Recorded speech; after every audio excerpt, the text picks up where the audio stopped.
अस्सलाम वालेकुम dear students, कैसे हैं जी आप सब लोग। एक और लेक्चर के साथ आपके सामने हाजिर हुआ हूं। उम्मीद है आपको तमाम के तमाम लेक्चर जो है वो पसंद आ रहे होंगे। इंशाल्लाह अगर आपका फीडबैक ऐसा ही रहा और मैं भी ऐसी मेहनत करता रहा तो इंशाल्लाह पूरी की पूरी बुक के जो लेक्चर्स हैं वो इंशाल्लाह आपको अवेलेबल होंगे मेरी तरफ से। तो आज का लेक्चर जो है वो टाइम को ज़ाया किए बगैर स्टार्ट करती हैं। तो आज का जो लेक्चर है वो है जी स्केलर और डॉट प्रोडक्ट। अब बेसिकली दो तरह के प्रोडक्ट होते हैं, एक होता है स्केलर प्रोडक्ट, एक होता है वेक्टर प्रोडक्ट। अब दोनों में डिफरेंस क्या है, लेट कर लें ये दो वेक्टर्स हैं, इन दो वेक्टर्स को मल्टीप्लाई करूं, प्रोडक्ट कहते हैं मल्टीप्लीकेशन को। अगर इन दो वेक्टर्स को मल्टीप्लाई करूं और जवाब एक स्केलर क्वांटिटी मिले तो ऐसे प्रोडक्ट को कहते हैं स्केलर प्रोडक्ट। और दो वेक्टर्स अगर इनको मल्टीप्लाई करूं और जवाब एक वेक्टर क्वांटिटी मिले तो ऐसे प्रोडक्ट को क्या कहेंगे, वेक्टर प्रोडक्ट। अब बच्चा कहेगा एक मिनट सर रुके, क्या मतलब कि दो वेक्टर हैं, ओके हो गया, मल्टीप्लाई हुए ओके हो गया, स्केलर आ गया जवाब, ठीक है। दो वेक्टर है ओके हो गया, मल्टीप्लाई ओके हो गया, जवाब एक वेक्टर। कैसे पॉसिबल हो सकता है, मतलब दो वेक्टर का जवाब स्केलर आ रहा है, दो वेक्टर का जवाब वेक्टर आ रहा है, हाउ इज दैट पॉसिबल। तो इस चीज को समझाने की कोशिश करता हूं, और करना जरा। पहले नंबर पर वेक्टर की डेफिनेशन याद रखिएगा।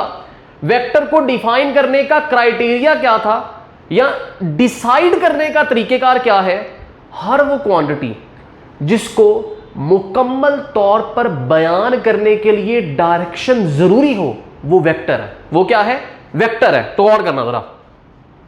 अब अगर मैं बात करता हूं तो मिसाल के तौर पे मैंने वर्क को देखा एंड दूसरी तरफ मैंने टॉर्क को देखा।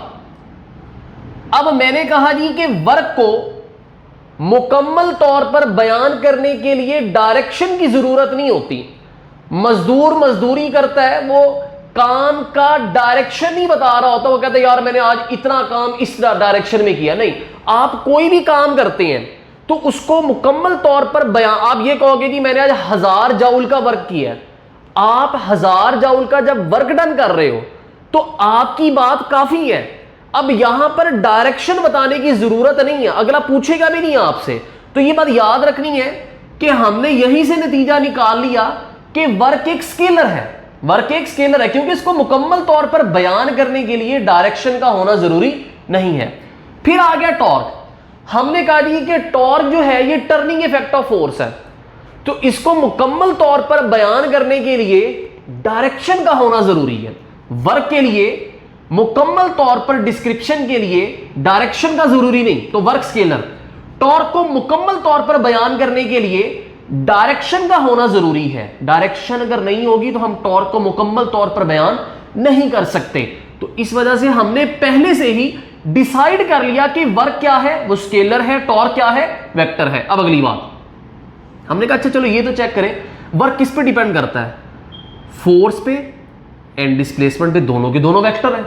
ओके दैट्स अ स्ट्रेंज, मतलब ये स्ट्रेंज है हमारे लिए कि वर्क जो है वो फोर्स एंड डिस्प्लेसमेंट पे डिपेंड करता है, दोनों वेक्टर है। फिर हमने कहा चलो टॉर्क की बात कर लेते हैं। टॉर्क जो है वो पोजीशन वेक्टर एंड फोर्स पे डिपेंड करता है। ओके जी, ये भी वेक्टर ये भी वेक्टर। अच्छा, तो हमने कहा यार ये स्केलर है, ये दो वेक्टर पे डिपेंड कर रहा है, दो वेक्टर के प्रोडक्ट पे डिपेंड कर रहा है।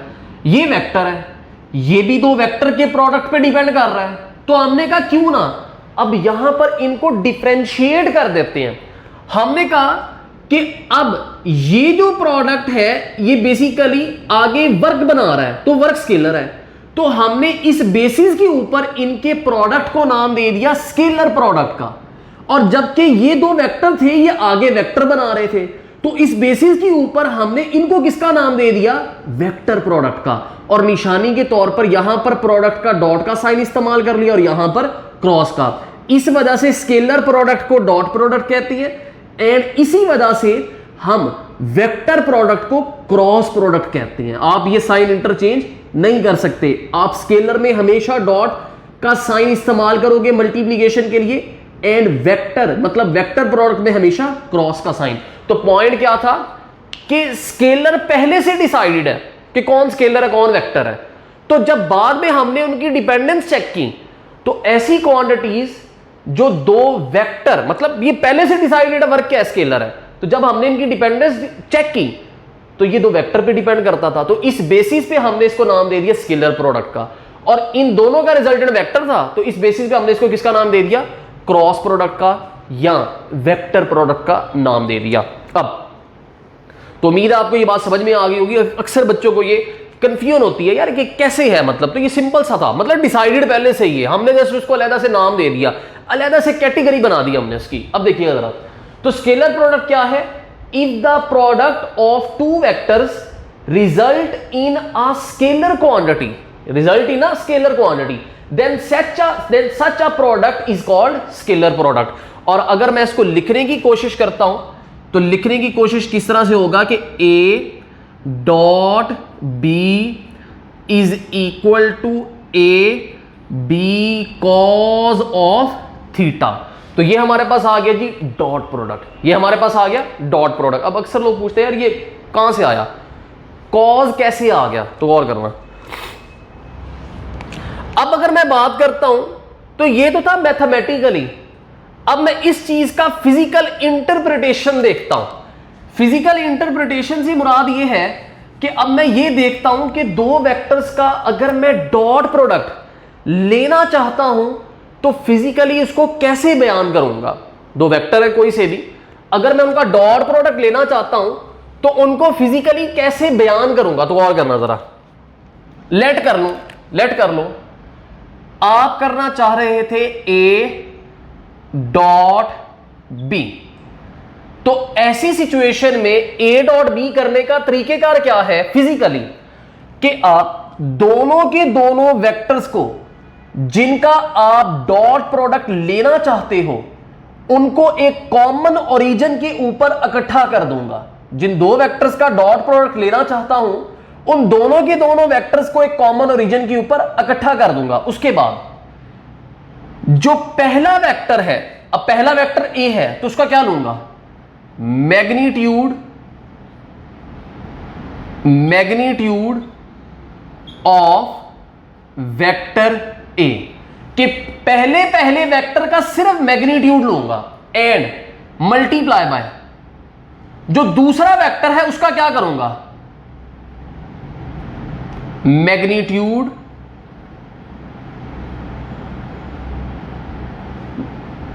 बल्कि इसको यूं कर लेते हैं, कंपोनेंट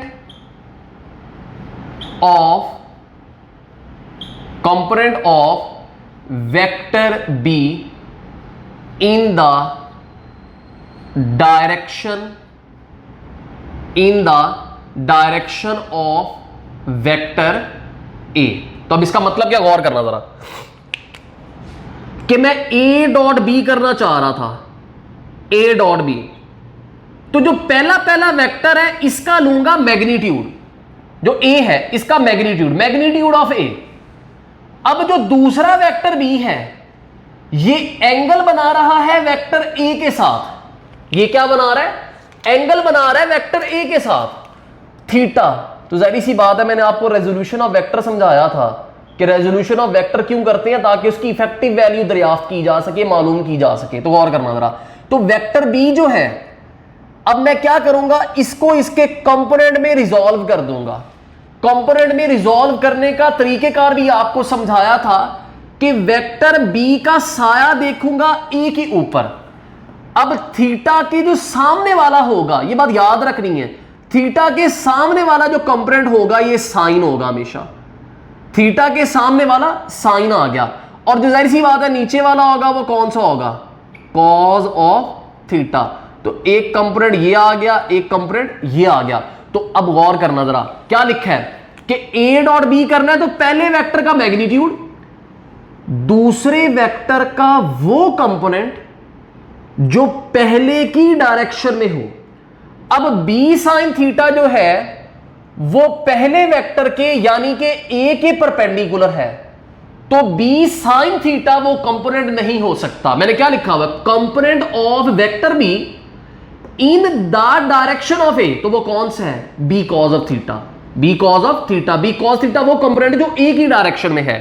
तो ये हमारे पास आ गया ए डॉट बी, मतलब ए एज इट इज आ गया, ए का मैग्नीट्यूड एंड दूसरे का वो कंपोनेंट जो पहले की डायरेक्शन में होगा। तो ये सिंपल सा हमारे पास फॉर्मूला बन गया। अब देखिएगा जरा, अब ये तो था ए डॉट बी, अगर मैं बी डॉट ए करना चाहता हूं फिर क्या करूंगा, गौर करना। अब मेरे पास सिचुएशन आ जाती है कि मैं करना चाह रहा हूं बी डॉट ए, तो अगेन तरीकेकार वही। अब इसमें पहला वेक्टर है बी, तो इसका क्या लिखूंगा, magnitude, magnitude of vector B, vector B का क्या लिख लिया, मैग्नीट्यूड। उसके बाद दूसरा वेक्टर, उसका क्या लूंगा, कंपोनेंट ऑफ, अब दूसरे वेक्टर का कंपोनेंट, मतलब वेक्टर ए का कंपोनेंट देखूंगा, component of vector A in the direction of vector B. क्या मतलब कि किस तरह से लूंगा, गौर करना, A dot B is equal to, अब पहला वेक्टर जो है वो बी है, तो बी का लिख दूंगा मैग्नीट्यूड, पहला वेक्टर बी है तो बी का मैग्नीट्यूड। उसके बाद जो दूसरा वेक्टर है उसको उसके कंपोनेंट्स में रिजॉल्व कर दूंगा। तो कंपोनेंट्स में रिजॉल्व करने का तरीकेकार समझाया था कि इसका साया देखूंगा। अब देखना जरा, ये है ना इधर टॉर्च अगर मैं बना देता हूं, ये इस जगह पे मैंने टॉर्च बना दी, अब इसका साया देखूंगा वेक्टर ए के ऊपर। अब ये देखना जरा, ये मैंने इसका एग्जैक्ट यहां पर बना दिया साया।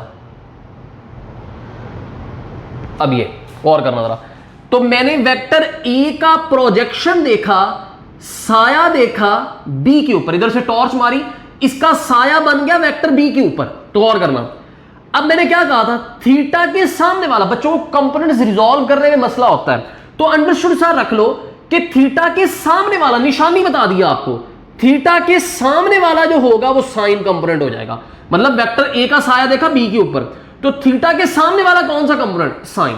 तो जाहिर सी बात है जो बाकी कंपोनेंट बच जाएगा वो कौन सा होगा, cause of theta, cause of theta. तो गौर करना जरा, अब आपके पास वेक्टर ए का वो कंपोनेंट देखूंगा जो बी की डायरेक्शन में होगा। अब ए साइन थीटा तो परपेंडिकुलर है, 90 का एंगल बना रहा है बी के साथ, तो ए साइन थीटा वो कंपोनेंट नहीं हो सकता। तो फिर कौन सा कंपोनेंट है, ए कॉज ऑफ थीटा, क्योंकि वेक्टर ए का वाहिद ए कॉस थीटा वो कंपोनेंट है जो वेक्टर बी की डायरेक्शन में बन रहा है। तो फिर इसका मतलब क्या हो गया, A dot B is equal to, अब कौन से वाला कंपोनेंट लूंगा वेक्टर ए का, ए कॉज ऑफ थीटा आ जाएगा हमारे पास, ए कॉज ऑफ थीटा। अब तो ये तो हो गया जी फिजिकल इंटरप्रिटेशन। इसके बाद आ जाता है जी नेक्स्ट चीज, कैरेक्टरिस्टिक्स, कि कैरेक्टरिस्टिक्स ऑफ स्केलर प्रोडक्ट क्या है। सबसे पहले कैरेक्टरिस्टिक, स्केलर प्रोडक्ट की खुसूसियात, क्या मतलब है कि स्केलर प्रोडक्ट जो होती है वो कम्यूटेटिव होती है। कम्यूटेटिव से क्या मुराद है, गौर करना, कि ए डॉट बी, इनका जो जवाब है वो बी डॉट ए के बराबर है। ए डॉट बी का जो जवाब है वो बी डॉट ए के बराबर है। अब इसका क्या मतलब है, गौर करना जरा, सिंपल सी बात है यार, ये ए बी कॉस थीटा है, गौर करना, सॉरी यहां पर मैंने मिस्टेक कर दी है, इधर गलत लिख दिया मैंने, तो ये हमारे पास ए डॉट बी नहीं बल्कि क्या आएगा, बी डॉट ए लिखना था इधर। तो गौर करना जरा, अब ए डॉट बी का जवाब A B cos theta, B dot A का जवाब B A cos of theta. सिर्फ अरेंजमेंट ही चेंज हुई है यार, और तो कुछ चेंज नहीं हुआ, 1 मल्टीप्लाई बाय 2, 2 मल्टीप्लाई बाय 1। अब डायरेक्शन तो है नहीं, डायरेक्शन तो है नहीं, तो जवाब तो स्केलर ही आना है, मैग्नीट्यूड लेना है। तो 1 मल्टीप्लाई बाय 2 करो 2 आएगा, 2 मल्टीप्लाई बाय 1 2। तो इसका मतलब क्या हुआ कि चाहे ए डॉट बी करूं चाहे बी डॉट ए करूं, दोनों का जवाब सेम आएगा। तो ये इसका मतलब क्या है, ये स्केलर प्रोडक्ट कम्यूटेटिव प्रॉपर्टी को होल्ड करता है, कम्यूटेटिव प्रॉपर्टी को होल्ड करता है कि ए डॉट बी और बी डॉट ए का जवाब सिमिलर होता है। अब इसके बाद नेक्स्ट चीज आ जाती है जी, scalar product of two perpendicular vectors is zero, कि अगर आपके पास दो परपेंडिकुलर वेक्टर्स हैं, दो परपेंडिकुलर वेक्टर्स हैं, तो उनका स्केलर प्रोडक्ट क्या होगा, गौर करना जरा। अब ऐसी सिचुएशन में अगर मैं डायग्राम से आपको समझाता हूं तो लेट कर लें, एक वेक्टर आपके पास ये आ गया, मिसाल के तौर पे एक वेक्टर आपके पास ये आ गया, एक वेक्टर हमारे पास ये आ गया, और एक वेक्टर हमारे पास ये आ गया। अब ये दो वेक्टर्स हैं और दोनों एक दूसरे के परपेंडिकुलर हैं। अब एक वेक्टर ये है, एक वेक्टर ये है। अब ये वेक्टर ए है एंड ये वेक्टर बी है। अब ये दोनों एक दूसरे के साथ 90 डिग्री का एंगल बना रहे हैं, तो इनका जो स्केलर प्रोडक्ट आएगा वो जीरो आएगा। कैसे, गौर करना। अगर मैं यहां पे चूज कर लेता हूं theta is equal to 90 degree, अगर मैं यहां पर theta is equal to 90 degree choose कर लेता हूं, तो अब ऐसी सिचुएशन में आगे क्या लिखूंगा, A dot B is equal to A B cos of theta, फिर यह आ जाएगा A dot B is equal to A B cos of 90 degree. अब कॉज 90 जो है वो जीरो के बराबर होता है, तो जब cause 90 zero, zero multiply by something zero, तो इसका मतलब क्या हो गया, ए डॉट बी, इसका जो आंसर है वो किसके बराबर आ जाएगा, जीरो के बराबर। वो किसके बराबर आ जाएगा, जीरो के बराबर आ जाएगा। तो गौर कीजिएगा जरा, A dot B is equals to zero के बराबर। तो ये बात याद रखनी है कि scalar product to perpendicular vectors का हमेशा क्या आएगा, जीरो आएगा। हमेशा क्या आएगा, जीरो। कि कोई से भी दो परपेंडिकुलर वेक्टर्स हैं, उनका जब भी स्केलर या डॉट प्रोडक्ट लोगे उसका आंसर क्या आएगा, जीरो आएगा। अब नेक्स्ट चीज की अगर मैं बात करता हूं, अच्छा एक और चीज है, बच्चे अक्सर ना गलती करते हैं, वो पूरा का पूरा लिखकर आ जाते हैं, फिर भी कहते हैं हमारा जीरो नंबर आ गया, भाई हमने तो सारा सही लिखा है। गलती क्या करते हैं बेटा, ये डॉट का साइन मैं तब इस्तेमाल करूंगा जब वेक्टर लिख रहा हूं। बच्चे क्या करते हैं, इधर भी डॉट लगाकर इधर भी डॉट लगा देते हैं। बेटा इधर डॉट नहीं आएगा, ये जस्ट स्केलर लिखे हुए हैं, ये जस्ट मैग्नीट्यूड लिखे हुए हैं, इनको आपने एज इट इज लिख देना है। इसमें कोई भी डॉट का साइन नहीं इस्तेमाल करना। बच्चे क्या करते हैं, इधर डॉट डाला, इधर भी डॉट डाला, इधर भी वेक्टर डाल दिया। नहीं, ऐसा नहीं करना, लिखना एज इट इज है। ये कॉमन मिस्टेक है जो अक्सर बच्चे कर जाते हैं। अब इसका नेक्स्ट चीज देखना, अगर मैं इसी चीज को यूनिट वेक्टर्स की टर्म में देख लूं तो कैसे देखूंगा, गौर करना। इन टर्म ऑफ यूनिट वेक्टर्स। अब यूनिट वेक्टर्स की टर्म के अंदर मतलब क्या मतलब है इसका, गौर करना। इसका मतलब यह है कि दो परपेंडिकुलर वेक्टर से मुराद क्या है कि अगर एक वेक्टर एक्स एक्सिस के अलॉन्ग है, मतलब आई यूनिट वेक्टर, तो परपेंडिकुलर से मुराद है दूसरा वेक्टर वाई एक्सिस के अलॉन्ग होगा, यानी कि जे यूनिट वेक्टर। या फिर अगर एक वेक्टर वाई एक्सिस के अलॉन्ग है, वाई एक्सिस का मतलब है जे यूनिट वेक्टर, तो दूसरा वेक्टर जो है वो लेट कर लो जेड एक्सिस के अलॉन्ग है। परपेंडिकुलर वेक्टर्स का तो मतलब यही है, तो के यूनिट वेक्टर।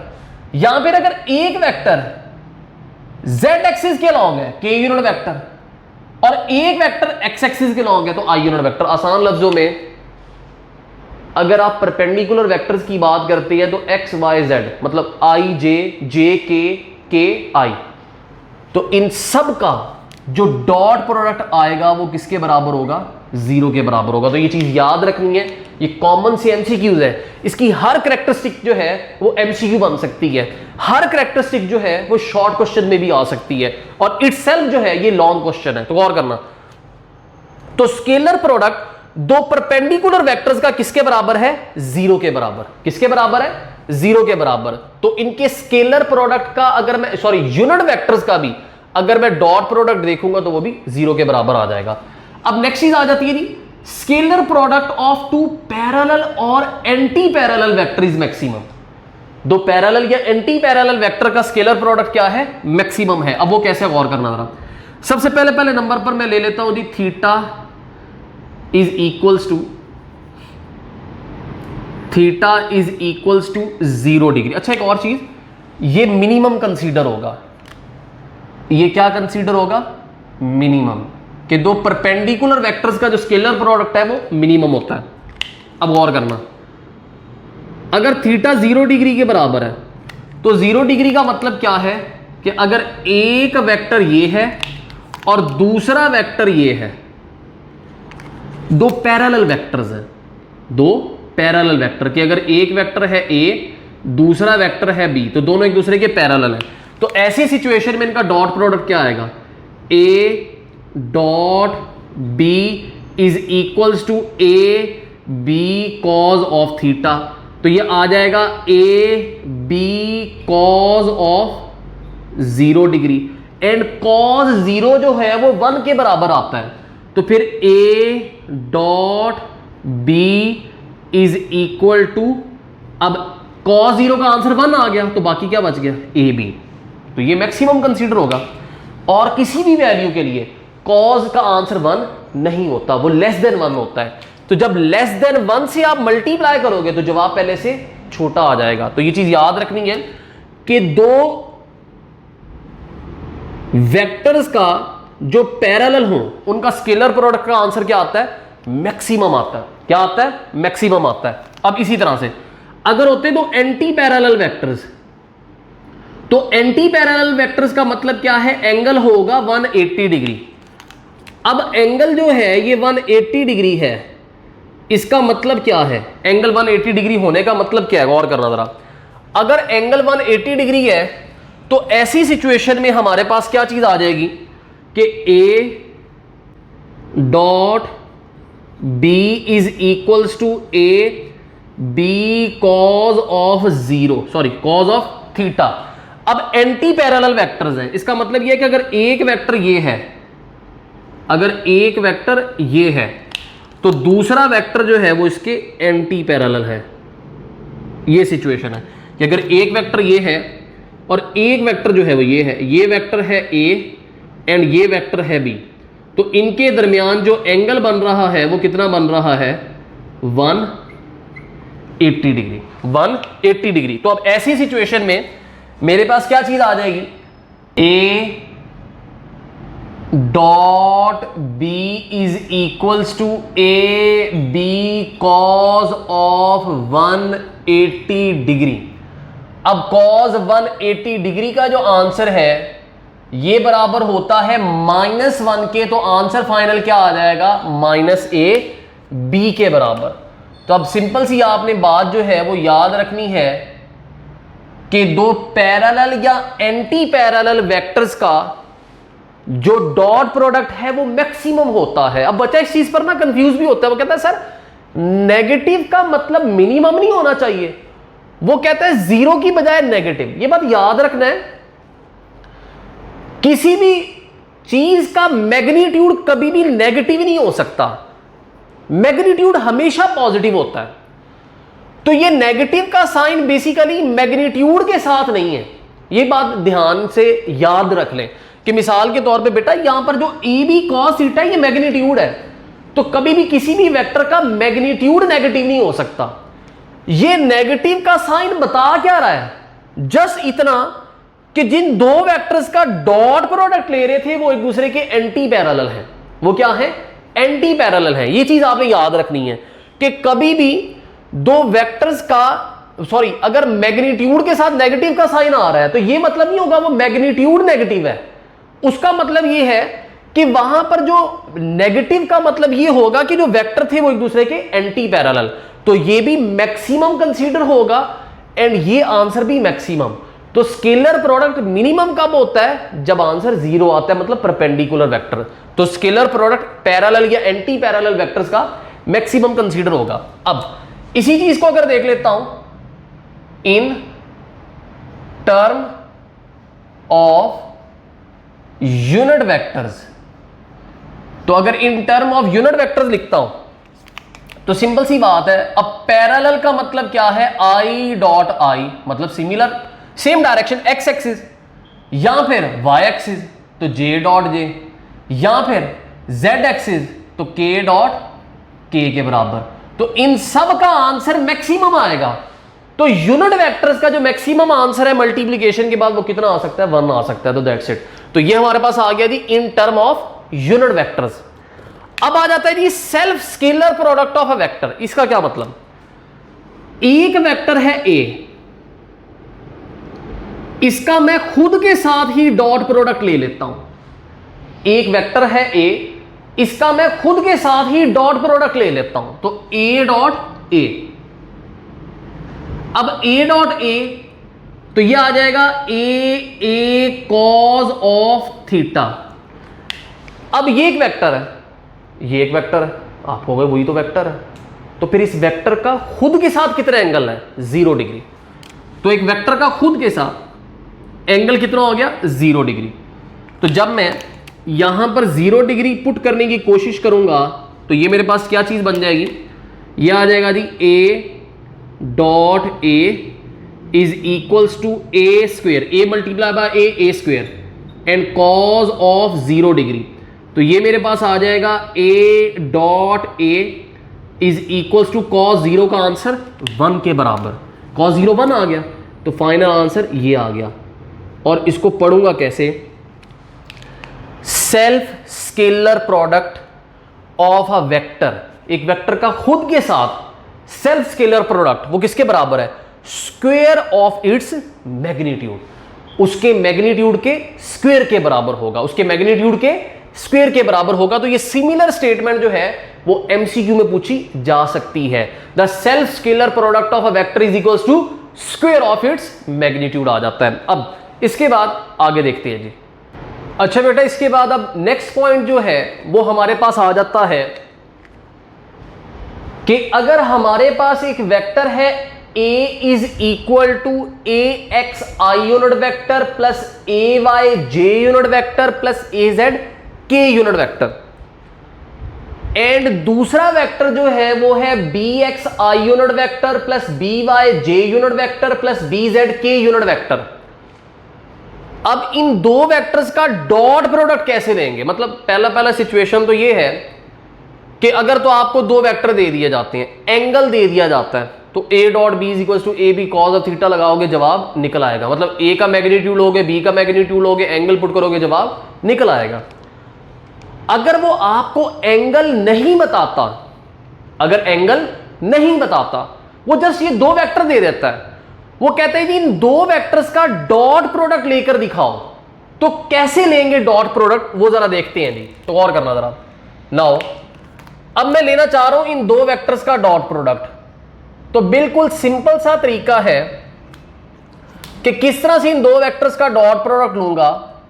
पहला वेक्टर जो है वो हमारे पास आ जाता है जी वेक्टर a, फिर लूंगा b, मतलब मैं a डॉट b कर रहा हूं। तो इज इक्वल टू, तो पहले वेक्टर को पहले लिखूंगा a x i unit vector plus, फिर लिख दूंगा a y j unit vector plus, फिर लिख दूंगा ए जेड के यूनिट वेक्टर। अब इसके बाद डॉट, फिर लिखूंगा दूसरा वेक्टर, ये हमारे पास आ गया B X I unit vector plus B Y J unit vector plus B Z K unit vector. अब मैं बारी बारी इनको आपस में मल्टीप्लाई करूंगा। अब मल्टीप्लाई किस तरह से करूंगा कि पहले ax को bx, ax को by, ax को bz, फिर ay को bx, ay को by, ay को bz, az को bx, az को by, az को bz के साथ। अब ये काम यार थोड़ा लंबा नहीं हो जाएगा? ओके, फिर मैं अपनी सेकंड कैरेक्टरिस्टिक याद करता हूं कि परपेंडिकुलर वेक्टर्स का जो डॉट प्रोडक्ट होगा वो 0। आसान लफ्जों में अनसिमिलर यूनिट वेक्टर्स का जो डॉट प्रोडक्ट है वो 0 आएगा। तो इसका मतलब क्या हुआ कि अगर मैं i को j के साथ मल्टीप्लाई कर भी देता हूं 0, j को i के साथ मल्टीप्लाई कर देता हूं तब भी 0, k को i के साथ, k को j के साथ, तब भी आंसर 0। तो मैं चुप करके इतना लंबा चौड़ा काम करता ही नहीं हूं, मैं तो वैसे भी आलसी हूं।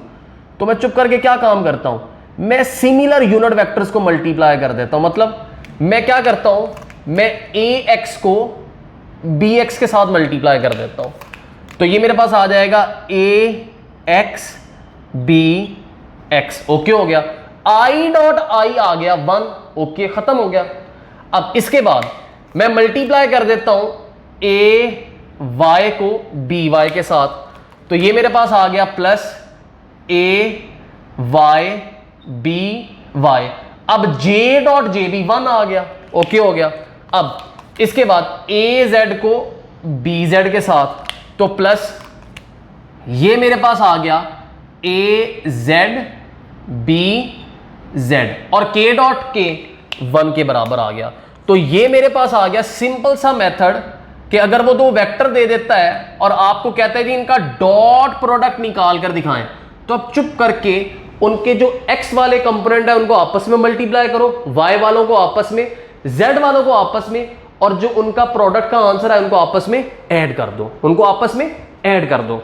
तो ये हो गया जी हमारे पास सिंपल सा आर्टिकल बिल्कुल। अब इसके बाद एक दो और चीजें भी आपसे डिस्कस कर लेता हूं। अब एक जो है वो आपके एक्सरसाइज के न्यूमेरिकल के हवाले से, अब वहां पर एक वर्ड यूज हुआ है तो उसके हिसाब से बात कर लेता हूं। Projection of A on B, इसका मतलब क्या है? गौर कीजिएगा जरा बात के ऊपर। जिस तरह से लेट कर लें, ये मेरे पास आ गया जी एक वेक्टर और ये मेरे पास आ गया जी दूसरा वेक्टर। इस वेक्टर को मैंने नाम दे दिया वेक्टर ए का, इस वेक्टर को मैंने नाम दे दिया वेक्टर बी का। इन दोनों के दरमियान एंगल आ गया थीटा। अब projection of A on B, क्या मतलब कि ए का साया बी के ऊपर, तो जब मैं इसका साया देखता हूं बी के ऊपर तो वो ये बन जाएगा, ये बन जाएगा हमारे पास। अब आगे गौर करना जरा। अब ए का साया देख रहा हूं बी के ऊपर, तो अब थीटा के सामने वाला तो आ गया sine, A sine of theta. अब ये साया नहीं है, इसका साय वाला कंपोनेंट कौन सा है? ए कॉज ऑफ थीटा। तो अब गौर करना जरा, डॉट प्रोडक्ट का जो रिलेशन हमने लिखा था वो लिखा था A dot B is equals to A B cos of theta. अब वो अगर आपको क्वेश्चन दे देता है, एमसीक्यू दे देता है, शॉर्ट आंसर दे देता है, न्यूमेरिकल दे देता है, वो कहता है जी projection of A on B निकालें, अक्सर बच्चे गलती ये ले जाते हैं शायद वो एंगल थीटा की बात कर रहा है, वो एंगल थीटा की बात नहीं कर रहा। अगर वो कह रहा है projection of A on B, तो ए का साया बी के ऊपर क्या है, ए का प्रोजेक्शन बी के ऊपर क्या है? वो थीटा नहीं है, वो क्या है? ए कॉज ऑफ थीटा है। क्या है? ए कॉज ऑफ थीटा। तो गौर करना जरा। अब यहां से मैं वैल्यू निकाल लेता हूं A cos of theta, A cos of theta. तो अब A dot B as it is, A dot B as it is. अब ए कॉस थीटा निकल आया, ये जो बी है इसको इधर लाके डिवाइड कर दूंगा। तो ये जो चीज है, ये जो ए कॉस ऑफ थीटा है, ये क्या कहलाता है? Projection of A on B. तो ये आपके एक्सरसाइज का न्यूमेरिकल है, तो ये उस लिहाज से आपके बात काम भी आ जाएगी। ये चीज आ गई। अब अगर वैसे मैं इसको लिखना चाहूं तो सिंपल सी बात आ जाती है, इजाफी प्रोग्राम, शशके प्रोग्राम, कि A cos of theta is equals to A as it is. अब vector divided by vectors magnitude, कुछ याद आ रहा है? यूनिट वेक्टर, ऐसे ही था ना, vector divided by vectors magnitude. तो ए वेक्टर एज इट इज, तो मैं इस चीज को लिखने के लिए जस्ट वैसे ही कह रहा हूं, हो सकता है एमसीक्यू में पूछ ले कि projection of A on B किसके बराबर है, गौर करना था। तो vector divided by vectors magnitude, तो मैं इसको बी यूनिट वेक्टर लिख सकता हूं, बी यूनिट वेक्टर लिख सकता हूं। अगेन यूनिट वेक्टर किसके बराबर होगा? Vector divided by vectors magnitude. अब इसी तरह से अगर मैं नेक्स्ट चीज की बात करता हूं, तो ये इजाफी चीज आपको समझाई है कि projection of A on B के बाद projection of B on A, projection of B on A. तो गौर करना जरा। अब अगर इसी लिहाज से बात करता हूं तो again A dot B is equals to A B cos of theta. अब अगेन ये मेरे पास आ गया जी एक वेक्टर एंड ये मेरे पास आ गया जी दूसरा वेक्टर। अब ये मेरे पास आ गया वेक्टर ए एंड ये मेरे पास आ गया वेक्टर बी, इनके दरमियान एंगल आ गया थीटा। अब अगेन बी का साया देखूंगा ए के ऊपर, ये जी बी का साया देख लिया ए के ऊपर। तो जब बी का साया देखा, प्रोजेक्शन देखा ए के ऊपर, बी का प्रोजेक्शन देखा, साया देखा ए के ऊपर, तो थीटा के सामने वाला जो कंपोनेंट होगा, शाबाश कौन सा, साइन थीटा, ज़हीन हो गए हो, जो बाकी बच जाएगा वो कॉज ऑफ थीटा। तो बेसिकली प्रोजेक्शन जो है वो बी का ए के ऊपर वो कितना है, B cos of theta, cos theta नहीं, कितना, बी कॉज ऑफ थीटा। तो अगर वो कोई न्यूमेरिकल दे देता है कि प्रोजेक्शन ऑफ बी ऑन ए निकालना है, तो उसका मतलब क्या होगा कि आपने बी कॉज ऑफ थीटा निकालना है इस डॉट प्रोडक्ट वाले रिलेशन से।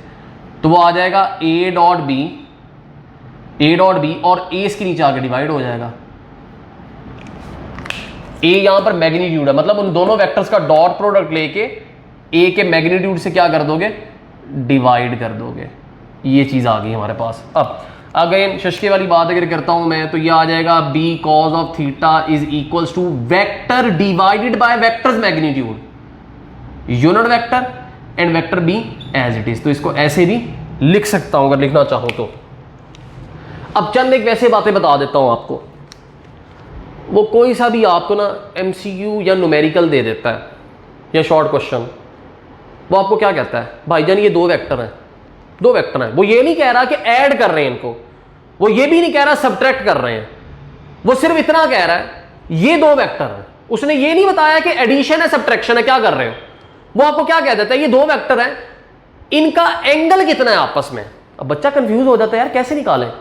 अगर तो एडिशन वाला मेथड एडॉप्ट करती हो वो लेंथी है, तो चुप करके आप क्या करो, A dot B is equal to A B cos of theta, उन दो वेक्टर्स का डॉट प्रोडक्ट लो, उनके मैग्नीट्यूड से डिवाइड करके उसका कॉज इनवर्स ले लो। तो ये सिंपल सा शॉर्टकट आपको बता दिया कि अगर वो दो वेक्टर दे देता है, वो क्या कहता है कि इन दो वेक्टर्स का एंगल निकाल कर दिखाओ, तो चुप करके उन दो वेक्टर्स का डॉट प्रोडक्ट लो, मतलब आसान लफ्जों में डॉट प्रोडक्ट वाला रिलेशन इस्तेमाल कर लो। अगर वो एडिशन या सब्ट्रैक्शन का नहीं बताया हुआ, तो अगर बताया हुआ तो जाहिर सी बात है वही मेथड अडॉप्ट करना पड़ेगा। अदरवाइज आप चुप करके, वो सिर्फ इतना आपको स्टेटमेंट देता है कि इन दो वेक्टर्स का एंगल निकाल दो, तो आप ये वाला रिलेशन इस्तेमाल करके दोनों का डॉट प्रोडक्ट लेके उनके मैग्नीट्यूड से डिवाइड करके उसका कॉज इनवर्स ले लोगे। अब एक और चीज, ये वो वेक्टर दे देता है आपको, वेक्टर दे देता है और वो ये कहता है यार ये बताओ ये वेक्टर परपेंडिकुलर है या नहीं। अब बच्चा फिर दोबारा सोच में पड़ जाएगा, कैसे बताएं भाई ये परपेंडिकुलर है या नहीं है। ओके, दूसरी कैरेक्टरिस्टिक क्या, परपेंडिकुलर वेक्टर्स का डॉट प्रोडक्ट क्या होता है, जीरो। तो करना क्या है, जो वेक्टर दिए हुए हैं उनका आपस में डॉट प्रोडक्ट लो, इस मेथड से जो भी सिखाया कि A dot B, A X component, Y component, Z component को मल्टीप्लाई करके ऐड कर दो। अगर तो उन दो वेक्टर्स के डॉट प्रोडक्ट का आंसर जीरो आ जाता है तो वो परपेंडिकुलर होंगे, अगर जीरो नहीं आता तो वेक्टर परपेंडिकुलर नहीं होंगे। दोबारा से स्टेटमेंट रिपीट कर देता हूं कि अगर वो आपको ये कहता है कि इन दो वेक्टर्स जो हैं ये बताएं ये परपेंडिकुलर हैं या नहीं, तो उनका डॉट प्रोडक्ट ले लो। अगर तो आंसर जीरो आ जाता है तो परपेंडिकुलर, और अगर आंसर जीरो नहीं आता तो वो परपेंडिकुलर नहीं होंगे। तो ये हो गया जी हमारे पास आज का लेक्चर। किसी भी किस्म का कोई क्वेश्चन हो तो आप पूछ सकते हैं। थैंक यू जी, अस्सलाम वालेकुम।